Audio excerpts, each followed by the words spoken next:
राजकुमारी और चालाक किसान। बहुत समय पहले की बात है, एक समृद्ध और शक्तिशाली राज्य था, जहां राजा वीरेंद्र देव का शासन था। वे बहुत न्यायप्रिय और बुद्धिमान राजा थे। उनका राज्य हर प्रकार से उन्नति कर रहा था, चारों ओर खुशहाली थी, व्यापार बढ़ रहा था और प्रजा सुखी थी। लेकिन राजा को एक चिंता थी, उनकी इकलौती संतान, राजकुमारी सुमेधा।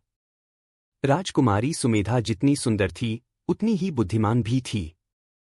वह विभिन्न शास्त्रों का अध्ययन करती थी और तर्कशक्ति में बहुत तेज थी। किंतु इसके साथ ही वह बहुत अभिमानी भी थी।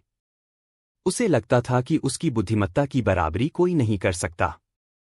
वह अक्सर दरबार में विद्वानों और मंत्रियों से कठिन प्रश्न पूछती और जब वे उत्तर नहीं दे पाते, तो वह उनका उपहास उड़ाती। राजकुमारी की चुनौती।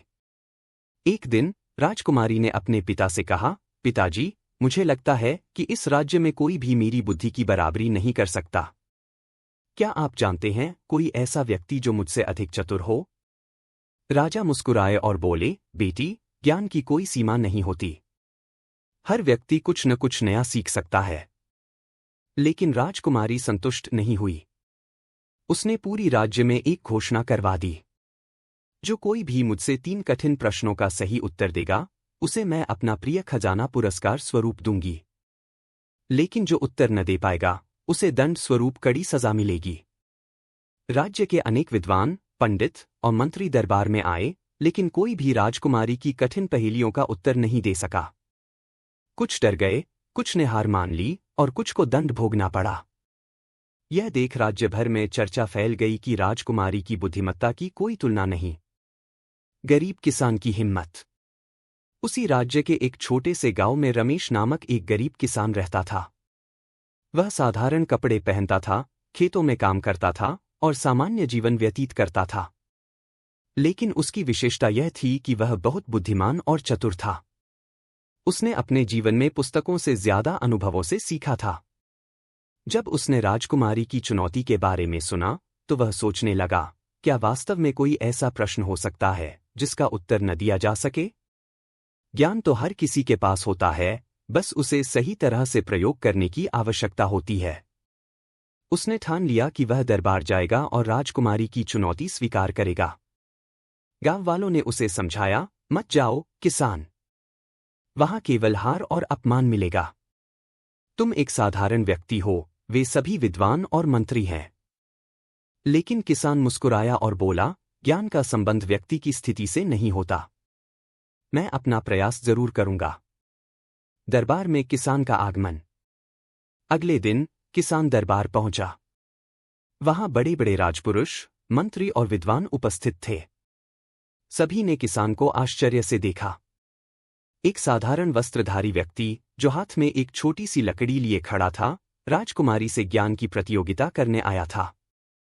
राजा ने गंभीर स्वर में पूछा, तुम कौन हो और यहां क्या करने आए हो? किसान ने विनम्रता से उत्तर दिया, महाराज, मेरा नाम रमेश है। मैं आपकी पुत्री की चुनौती स्वीकार करना चाहता हूं। दरबार में हंसी गूंज उठी। एक मंत्री बोला, यह तो एक मजाक है। इतने बड़े बड़े विद्वान हार चुके हैं और यह एक किसान राजकुमारी से प्रश्नों की प्रतियोगिता करेगा। लेकिन राजकुमारी ने हाथ उठाकर सबको शांत किया। उसने किसान को ध्यान से देखा और कहा, अगर तुमने हिम्मत की है तो मैं तुम्हें मौका दूंगी। तैयार हो जाओ। पहला प्रश्न।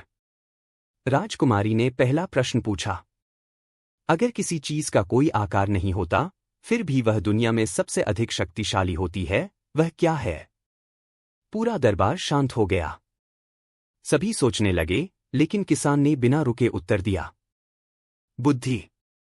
बुद्धि का कोई आकार नहीं होता, लेकिन वही सबसे शक्तिशाली होती है, जिससे राजा भी जीत सकते हैं और साधारण व्यक्ति भी महान बन सकते हैं।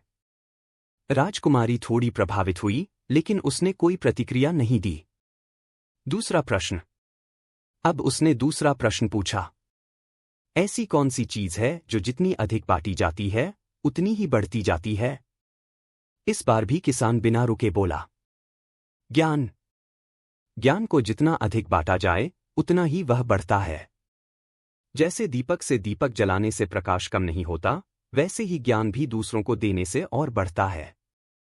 राजकुमारी अब आश्चर्य में थी। उसे उम्मीद नहीं थी कि एक साधारण किसान इतने सहज रूप से उत्तर दे देगा। तीसरा और अंतिम प्रश्न।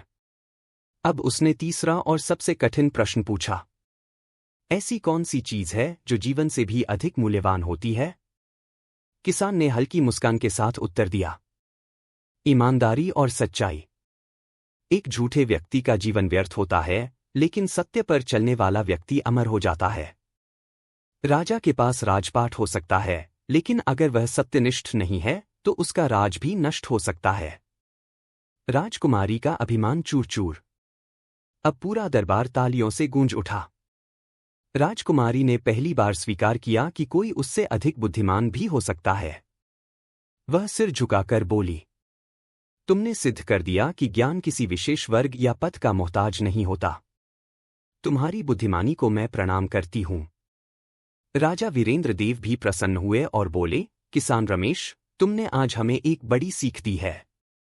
मैं तुम्हें राज्य के सम्मानित सलाहकार का पद देना चाहता हूं। लेकिन किसान मुस्कुराया और बोला, महाराज, मैं बस एक साधारण जीवन जीना चाहता हूं। मेरी खुशी मेरे खेतों में है। राजा ने उसे सोने की मुद्राएं इनाम में दीं, और राजकुमारी ने अपने अभिमान का त्याग कर यह सीख ली कि सच्चा ज्ञान केवल पुस्तकों में नहीं, बल्कि अनुभवों में भी होता है। शिक्षा। इस कहानी से हमें यह सीख मिलती है कि बुद्धिमत्ता किसी की स्थिति या पद से नहीं आंकी जाती, बल्कि सच्चे ज्ञान का सम्मान हर किसी को करना चाहिए। अहंकार और घमंड का अंत निश्चित है, लेकिन विनम्रता और सच्चाई ही वास्तविक शक्ति है।